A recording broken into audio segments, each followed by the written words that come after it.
talking to book people about books and other stuff.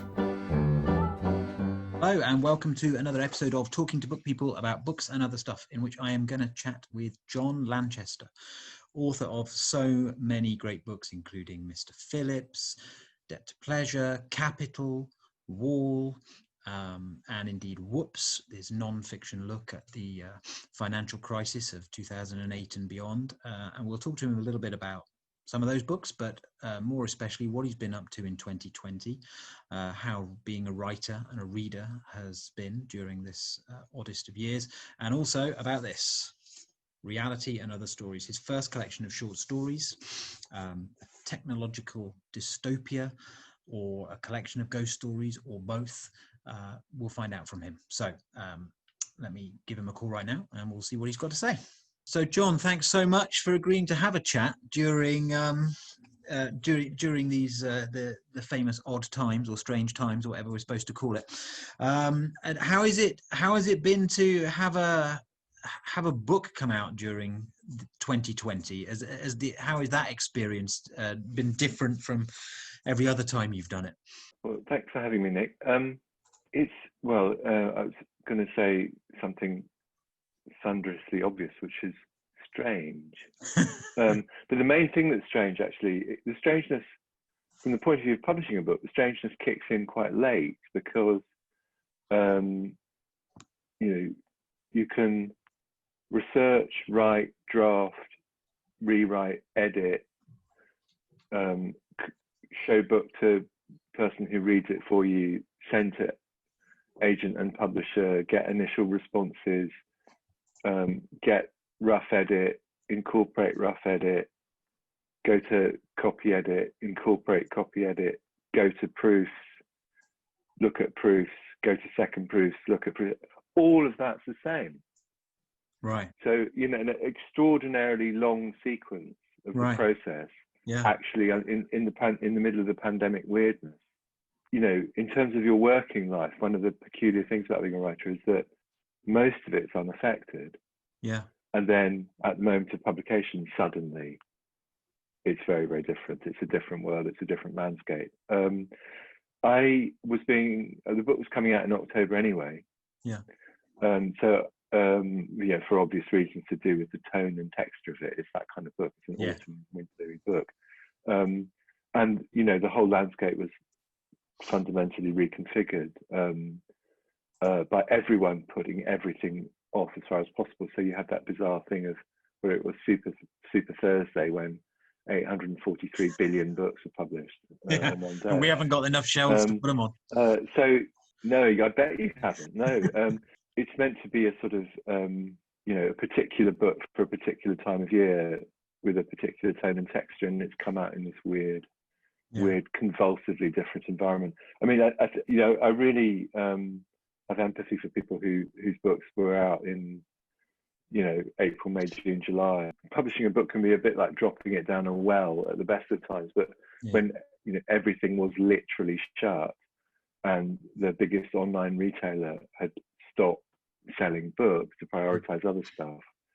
There are people who worked on books for 5, 6, 7, 8, 9, 10 years that were coming out in that period. It's just horrible things that happened to them.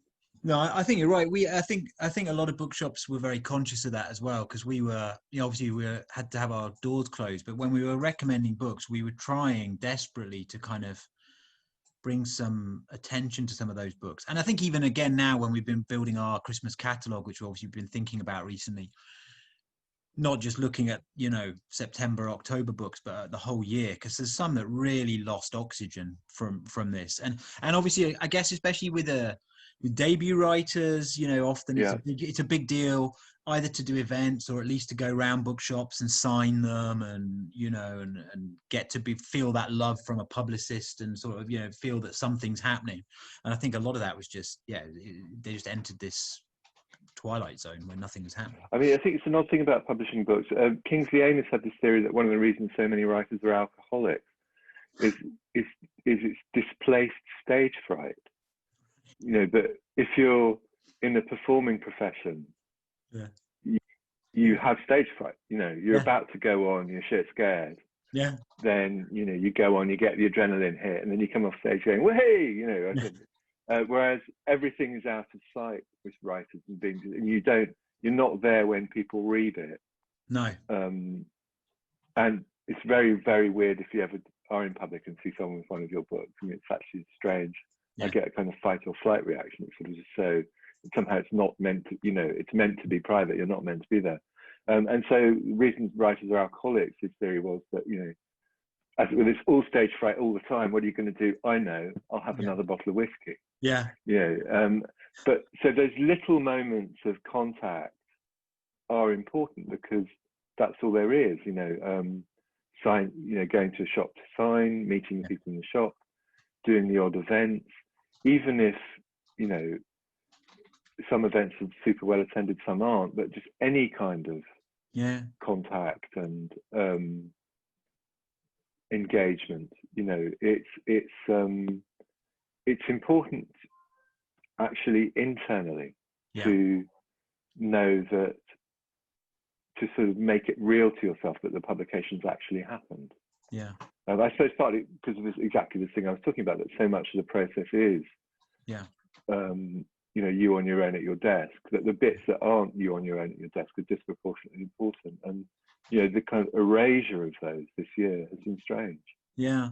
And with reality, were you still finishing it this year, or had that already been put to bed? No, it was done and dusted. So all the writing done, luckily, because I think it would have been very hard to write at the start, especially since I actually got COVID. But some of quite a lot of the publication process hadn't been worked through.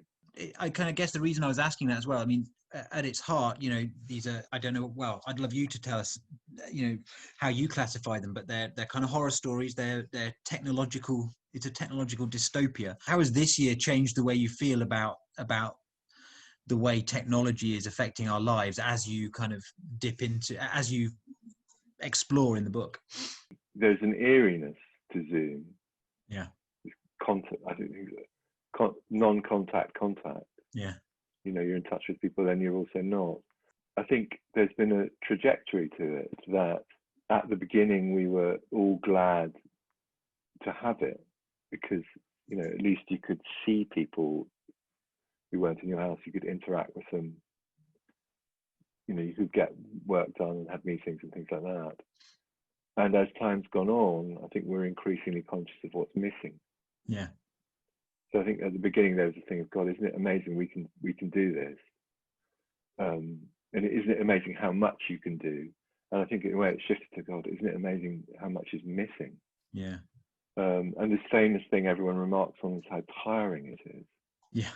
I think because if there are 4 or 5 of you sitting around a table, famously 90% of communication is non-verbal. All of that's really important. And instead, the way we have to get that is by staring super closely at the screen to try and pick up the same things. And it's knackering. To put it mildly, the stories are ambivalent about technology, about its effect on our inner landscapes, on our feelings and how we perceive the world. And I think we're living through a vivid reminder. Because having said all of that, imagine the pandemic without the internet. It would have been even more cataclysmic. I think you're right. So with this theme that runs through the short story collection, when did you begin piecing this story collection together? Am I right to assume, like a lot of collections, that it wasn't sort of all that you sat down and wrote it all in one go? Was it a gradual process? And where did the theme come from? How did you notice it developing? It very much wasn't, I know I'll write some short stories. Because I'd never written a short story in my life. And in fact, really, on multiple occasions, been asked to, would you like to do one for? And I always said, sorry, I can't. I've never done one. I don't know how to do it. But no, what happened was I was staying with friends, and it was over New Year's, and I wanted to just sort of contribute something by way of entertainment. Okay. And everyone was all hungover on New Year's Day, and had this idea that became signal about, with not having too many spoilers, but a house party where it's not clear, who one of the guests is, because not everyone's fully introduced to everyone, and there's a sort of question about whether someone is who they say they are or who they present as being. And so read it to friends, and it was very much it was. I wasn't thinking about publishing it. It was read to be performed. Yeah. And read it, and then somebody there said, you should publish it. So I thought, yeah, okay, well, all right, why not? And I sent it to the New Yorker, and the New Yorker published it. And right. there was a kind of a huge rush of energy from that. Literally, the first short story I ever wrote was literally published in the best place you can. You don't get many things in your 50s that give you a big rush of kind of validation and energy, but I did get that from that. I thought, oh, okay, well, I should have another go at this, if the occasion comes. And then the second one, I was looking at the Garden Museum, which is near Lambeth Palace in London, and was on a tour of the building, and the curator or the director was talking about the vaults, and I think it was in the 19th century they were kind of clearing up these old late medieval vaults. And there's a thing about sometimes the coffins, if the bodies in the coffins haven't been correctly preserved, they rot and eventually liquefy. And the liquids inside, they give off gases and they slosh around. And the coffins sometimes burst. So they've moved. So when they went into this medieval vault, you had this, can you imagine how utterly horrifying it is? These coffins that have sort of visibly shifted and split open. God. Yeah. I mean, how if you didn't know about it, the science of it, you would think something. Yeah. And the name for the liquefied thing is coffin liquor. Right. Hence the talk. And that immediately, like a light bulb went on. So that's the title of the second story. I thought, that's too good. I have to use that. Yeah. And it kind of went along like that. And I think, and when I say like that, what I mean is it was more like, like everyone else, I wrote bad poetry as a teenager, which is all mercifully lost now. But one of the things I remember about writing bad poetry is that it was sort of passive. It would come to you. You couldn't sort of sit down and work at it. It's just, the ideas would sort of arrive and turn into bad poetry. And this was a bit like that. It was, the ideas were, I wouldn't sit at my desk and think, right, got to write another story. It would just sort of, I'd have a thought that, oh yeah, there's something in that. And then the third one was prompted by watching Love Island. And I sort of accidentally watched the whole season of Love Island. I sat down to watch a bit of it and then couldn't stop. My wife would come and say, why are you watching that crap? And then she'd sit down next to me, and an hour later, right. the episode You'd both be there. Exactly. And I thought there was something horrific about it. And very like that Sartre play, We Clos, in camera, about people being in hell and not realizing it. And that's the sort of germ of the idea for that one. The idea is people talk ghost stories we associate with dark and cold and flickering candlelight. I mean, I thought there'd be something quite vivid about a ghost story in blazing sunlight. Yeah. Because there's something quite claustrophobic about blazing sunlight when you can't, if you're in this huge open space with a very bright light on you, there's a very powerful sense that you can't get away. That's like Camus, isn't it? And that was the germ of that. Yeah. Exactly. That sort of pinned downness. And then by that point I had three, and I could see that there was a sort of theme in them about modernity and technology. And then I just sort of, they came one at a time. And I, one of the odd things it turns out about writing short stories, I don't know if other people find this, but I definitely did, is that you don't quite know when you finished. Right. I'd written, there are 8 in the book, and I could have waited longer, if I had 10 or 12, whatever. Yeah. I thought, what the hell, I'll call it, I'll declare victory. Right. So there aren't, and send the collection off. I had one that I was wanting to write, and I had sort of one of the ideas, but I couldn't quite crystallize the second one. And I was sort of waiting on it for a bit, because as I said, it was like passive, this process. And then I waited a bit longer, and I thought, I could still be waiting you know, it'll come to me in the night at some point, but you know, that could be in a year's time. So I think I'll call it quits here, and if and when I solve it, I'll write that one up. And for you, was the process of writing them effectively like a truncated version of your process for writing a novel? I mean, were you engrossed in one? So when you sat down to write each day, you were focusing on one story. It wasn't that you weren't working on more than one story at the same time or anything like that. It was. So exactly that, a truncated version of writing a novel, but without the same kind of existential terror you get in writing a novel of not knowing that if you're going to get to the end, because it's quicker, so you don't go out on a limb. You don't go out on the same limb time-wise, you know, that because novels take, you know, years. And the stories, because I had the idea, you know, the ideas were all intact when I began writing them, so it was quicker in, quicker out, and therefore in a funny way more fun. As your opinion about technology and whether it's scary, and I appreciate that in reality, without giving too much away, you're dealing both with, you know, kind of it's part of the goes into part of the literature world of writing about paranormal and ghosts and you know, ghost stories in that sense, but also it is very concerned with when technology goes bad or could go bad, and thinking about that. And I just wonder if your relationship to technology and the way you think about it has changed as a result of writing reality.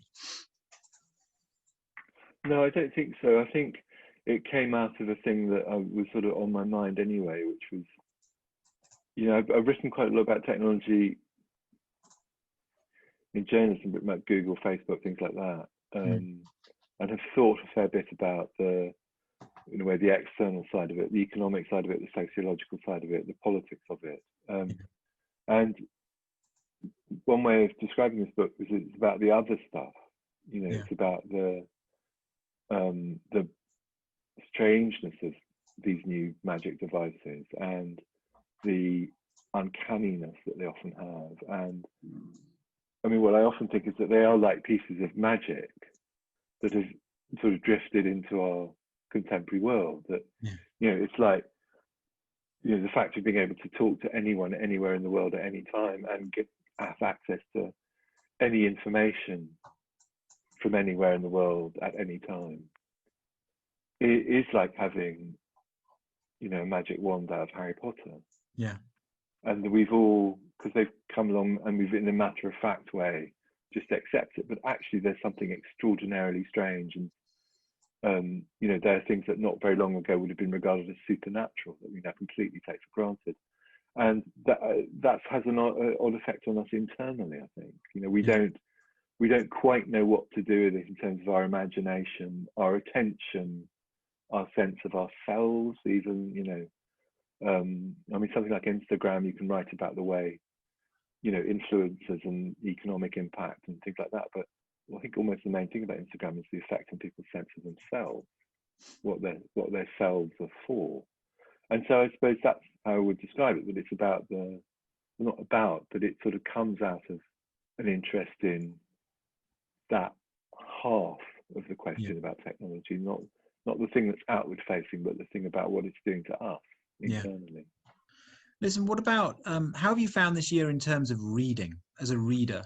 Has it affected the way you read? Have you read more or less this year, and has it changed what you're keenest to pick up and read? Yeah, well, I had COVID. I had it at the end of March and beginning of April, and then when I was getting over it, I did what I've done before when I've been quite sick. Just reread, you know, books from childhood and early youth. So my teens and 20s is reading Ursula Le Guin and a lot of classic period SF. And those are things that I probably wouldn't have read this year if it hadn't been for that. I deliberately try and read, as I say, you know, mix old and new books. So the old thing I've been going back and reading Shakespeare, which I hadn't done since studying. Oh, really? Because I sort of studied it so much at school and uni that it kind of stops you reading it for pleasure. Yeah. And after whatever is like a 30-year gap, now I find I can read it from pleasure again. Right. So I've been reading the history plays, Okay. which are eerily relevant, Right. because they're all about they're about division and conflict, Right. and failures of leadership. Yeah. So it's really quite striking. It's all around. And how about more recent? Have you been reading? Is there anything you've been enjoying that's been published this year? Jenny Odell's book, Just Do Nothing, about attention. Okay. It's really interesting. I think that came out at the end of last year. Uh-huh. I'll probably go to hell for admitting this, but I've been reading Sasha Swire's diaries. Right. Which are very interesting as a sort of thing about. They're a lot more revealing than the author realizes about Cameron era conservatism. Right. And they're unintentionally incredibly revealing. Really. About a certain sort of completely oblivious privilege. Right. I wouldn't say it's a particularly literary form of instruction, but it has been really, really interesting. Yeah. The next thing I've got lined up is Bill Buford's new book, which I've been really looking forward to. Dirt. Yeah. It's about a year in a French kitchen. Yeah. And Emily St. John Mandel's new book, which I've been saving up. So I'm a great fan of hers, but I'm saving it so I feel I deserved a treat. Yeah. And a bunch of people were reading Trollope. Uh-huh. Several people. Yeah. So, I mean, one of the small ironies is that the spreading event through which I got COVID was my wife's book group. Really? Because they all it was back in March, and all 5 of them came down with it, and they were discussing a Bronte novel. It was The Tenant of Wildfell Hall. Oh dear. Which I tease my wife about that. The next time they meet, they'll all catch Ebola. Yeah. Yeah. Or bubonic plague, or they should do the Decameron maybe or something next. No, it's too on the nose. Yeah, maybe. Thank you for spending the time to have a chat with us. It's been really great. It's been really great to chat to you. The book is sitting on our counter now, and unlike when I spoke to some authors back in April and May, it's not just me and a few of the other booksellers who can see it. It's thankfully, touch wood, for the time being, customers are in and are there. So even though we can't invite you to come down or invite you to sign it and what have you, we'll keep. I'm there in spirit. Yeah, exactly. So we'll keep it visible and keep plugging away. One day when things are back to normal, we'll get you over and chat to you in front of some actual people instead of just in this technological dystopia interview. No, fair enough. Brilliant. Well, thanks for having me on, Nick. Thank you very much. Thanks a lot, John. Thank you. Bye-bye. Bye. Bye. Please note, no book people were harmed in the making of this film, though some were technologically challenged. All books are available from www.mrbeesemporium.com.